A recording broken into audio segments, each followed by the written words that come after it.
In June 2022, British journalist Dom Phillips and Brazilian indigenous expert Bruno Pereira vanished deep within the Javari Valley, one of the most remote and lawless regions of the Brazilian Amazon. They weren't tourists, and they weren't lost. They were on a mission, a dangerous one. Their goal was to document and expose the illegal fishing, logging, and mining operations that were devastating indigenous territories and undermining Brazil's environmental protections. These weren't isolated crimes. They were part of a larger pattern, a network of illicit activity tied to powerful local interests, enabled by weak enforcement and fueled by global demand for natural resources.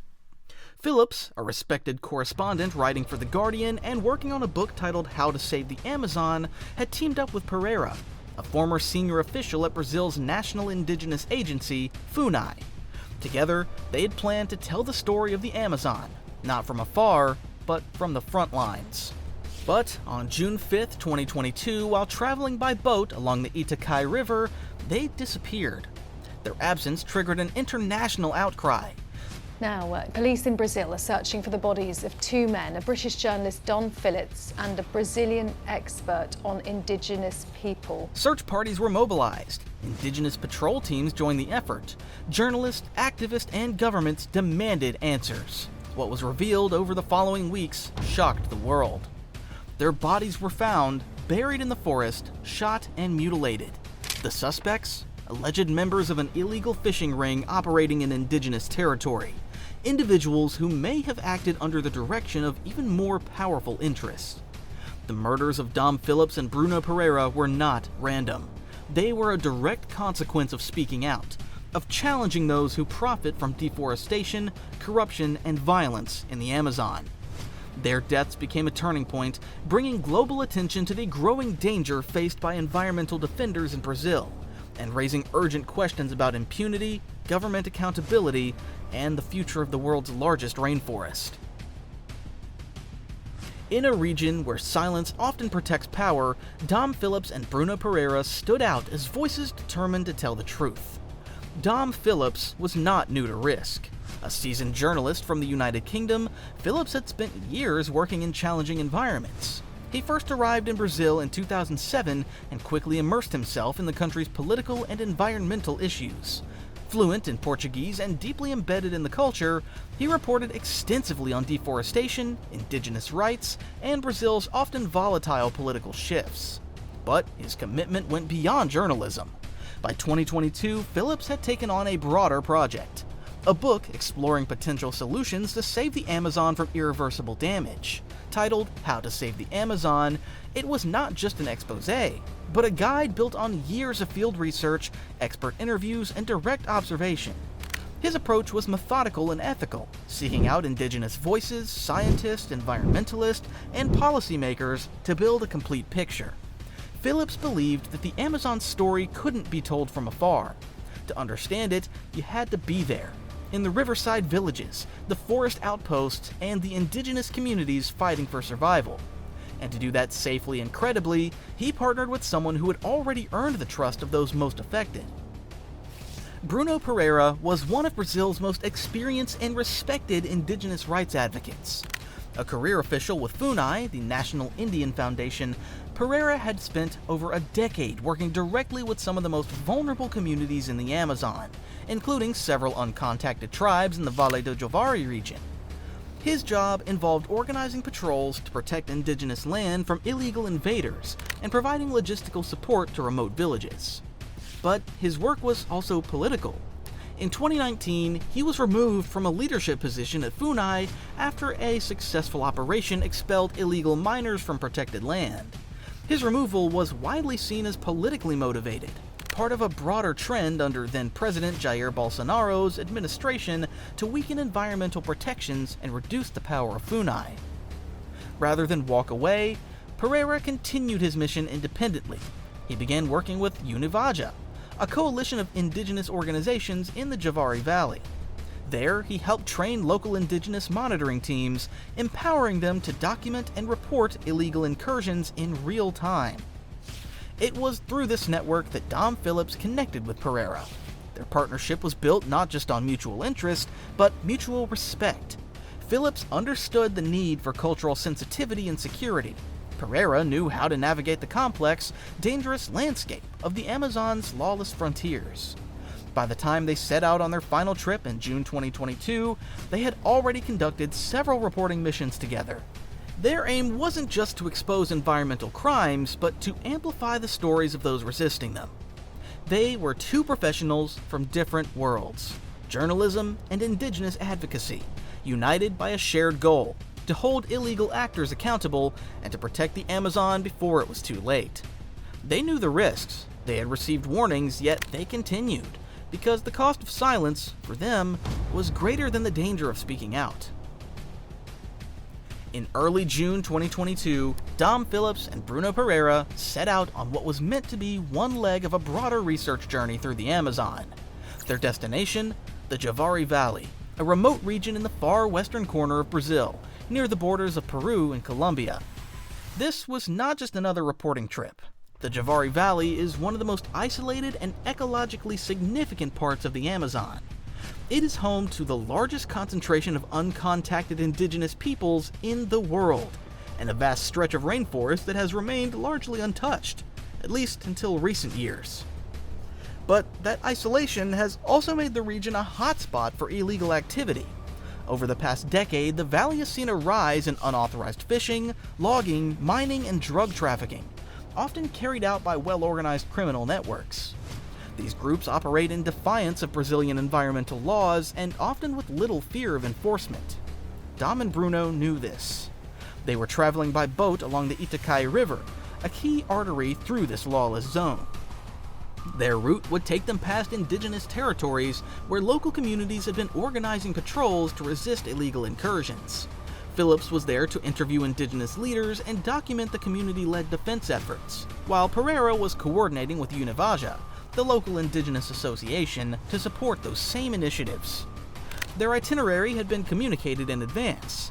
They were expected to return to the nearby town of Atalaia do Norte on June 5, 2022. When they failed to arrive, concern quickly spread among local contacts. Initial efforts to find them were met with bureaucratic delays. Brazilian authorities were slow to launch a formal search. It was indigenous patrols from Univaja who began the first on-the-ground effort to locate them, navigating dense jungle and dangerous waterways on foot and by canoe. Over the next several days, international pressure mounted. Journalists, human rights groups, and foreign governments, including the United Kingdom, called on Brazil to take urgent action. On June 7th, their boat was found damaged and partially sunken, raising fears that they had been attacked. On June 15th, 10 days after they vanished, Brazilian police recovered human remains buried in the forest, not far from where they were last seen. Dental records and forensic analysis confirmed what many had feared. The bodies belonged to Dom Phillips and Bruno Pereira. Both had been shot and dismembered, and their bodies hidden in an attempt to delay discovery. One suspect, Amarildo da Costa de Oliveira, also known as Pelado, was arrested and later confessed to the crime. He led authorities to the burial site. Investigations later revealed that illegal fishing operations in the area had seen Bruno Pereira's work as a threat, particularly as he helped indigenous groups collect evidence and report activity to federal prosecutors. Dom Phillips, as a journalist with the international audience, was viewed as an unwelcome amplifier of that evidence. Their deaths were not accidental. They were targeted assassinations, likely meant as a warning to both local indigenous monitors and to outsiders who dared to document and expose the truth. The journey they began with a vision of protection and justice ended in silence. But in that silence, a louder conversation began about impunity, illegal exploitation, and the lethal cost of environmental defense in the Amazon. The disappearance and murder of Dom Phillips and Bruno Pereira triggered one of the most closely watched criminal investigations in Brazil's recent history. Yet, the path to justice quickly revealed the complex and often compromised reality of law enforcement in the Amazon. Initial investigations were driven more by public pressure and international scrutiny than by local institutional urgency. Indigenous organizations like Univaja played a critical role, not just in the search, but in documenting threats, collecting evidence, and pressing authorities to act. Without their efforts, the case might have gone cold far sooner. The first major break came with the arrest of Amarildo da Costa de Oliveira, also known as Pelado, a fisherman with a known history of involvement in illegal activity within indigenous territories. He had been seen tailing Dom and Bruno's boat in the days leading up to their disappearance. Under questioning, Amarildo confessed. He led police to the site where the bodies had been buried and where their belongings, including a backpack, laptop, and clothing, had been hidden. Forensic tests confirmed the remains belonged to the victims. In the weeks that followed, other suspects were detained. Jefferson da Silva Lima, a local man identified through witness accounts and forensics, was arrested and charged with direct involvement in the murders. Ocene da Costa de Oliveira, Amarildo's brother, was also arrested but later released due to lack of evidence tying him directly to the killings. But the story didn't end there. In early 2023, federal investigators arrested Ruben Dario da Silva Villar, a Colombian national and alleged regional crime boss operating across the tri-border area of Brazil, Peru, and Colombia. Known by the alias Colombia, Villar was believed to be the financier behind a large-scale illegal fishing operation that exported pirarucu and other valuable Amazonian fish to black markets. Authorities accused Villar of bankrolling the illegal activities that Pereira and Phillips were documenting, and ultimately of ordering their murders to prevent disruption of his criminal enterprise. Evidence reportedly linked Villar to payments made to those involved in the killings, as well as to illegal permits and forged documents used to launder and export illegal fish. His arrest marked a critical shift, from a local crime story to a case involving transnational organized crime and environmental exploitation. Still, serious questions remain. Were local authorities complicit or simply negligent? How deep does the criminal network run in this part of the Amazon? And will those at the top of the chain ever face full accountability? As of 2024, several suspects await trial, and the case remains under investigation. But critics argue that while the arrests are a step forward, Brazil's broader systems of environmental enforcement and protection for defenders remain dangerously weak. The murder of Dom Phillips and Bruno Pereira was not an isolated incident.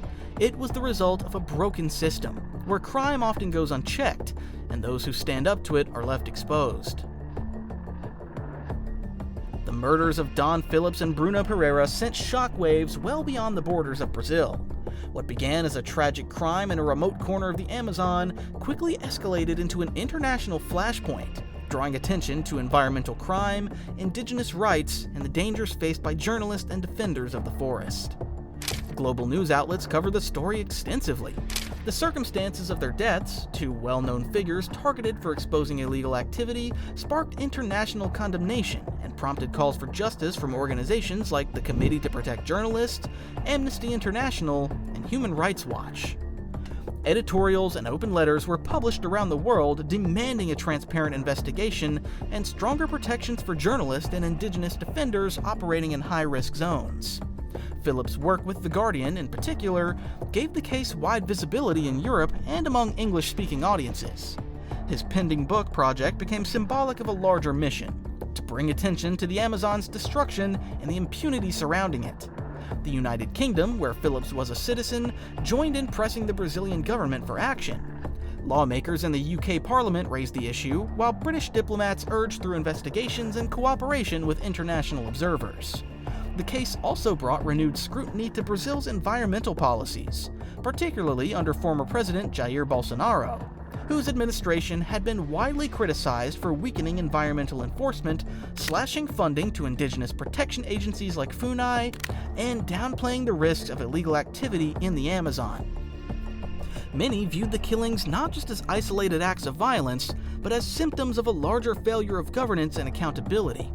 International environmental coalitions and climate advocacy groups argued that deforestation, illegal exploitation, and organized crime were thriving in Brazil due to policy rollbacks and the marginalization of indigenous voices. The deaths of Phillips and Pereira also galvanized a broader conversation within the environmental movement. Activists began emphasizing the need to shift focus, not just on biodiversity or climate, but on human rights, local leadership, and the risk defenders face. Several high-profile environmental organizations launched campaigns in their memory. Panels, fundraisers, and memorials were held worldwide, highlighting the intersection of conservation and conflict. In Brazil, indigenous groups organized marches and demonstrations in honor of Pereira. In the UK and Europe, journalists held vigils for Phillips and used his story to highlight the declining safety for international correspondents working in the global south. Perhaps most importantly, the murders helped reignite international attention on the Amazon. The region's deforestation, exploitation, and human rights abuses were once again front-page issues, not just topics for policy summits, but human stories with tragic consequences. The case became a reference point at environmental forums and climate summits, including the UN Climate Change Conference, where leaders stressed the urgent need to protect environmental defenders and enforce anti-logging and anti-mining regulations. The murders of Dom Phillips and Bruno Pereira left a lasting mark, not just because of who they were, but because of what they represented. Their legacy is now intertwined with a broader struggle for truth, protection, and accountability in the Amazon and beyond. Though their journey ended in tragedy, their mission continues to inspire. Dom Phillips' book, How to Save the Amazon, was posthumously supported by colleagues and environmental researchers, with excerpts and essays published to honor his vision and research. Bruno Pereira's work lives on through the indigenous communities he empowered. Univaja and other regional organizations have expanded their patrols and monitoring programs, despite ongoing risks. They left behind not just stories, but strategies, real efforts aimed at protecting vulnerable ecosystems and the people who depend on them. Despite the global attention their case received, the risks for journalists, indigenous leaders, and environmental defenders in Brazil remain alarmingly high. According to Global Witness and other watchdog groups, Brazil continues to rank among the most dangerous countries in the world for land and environmental defenders.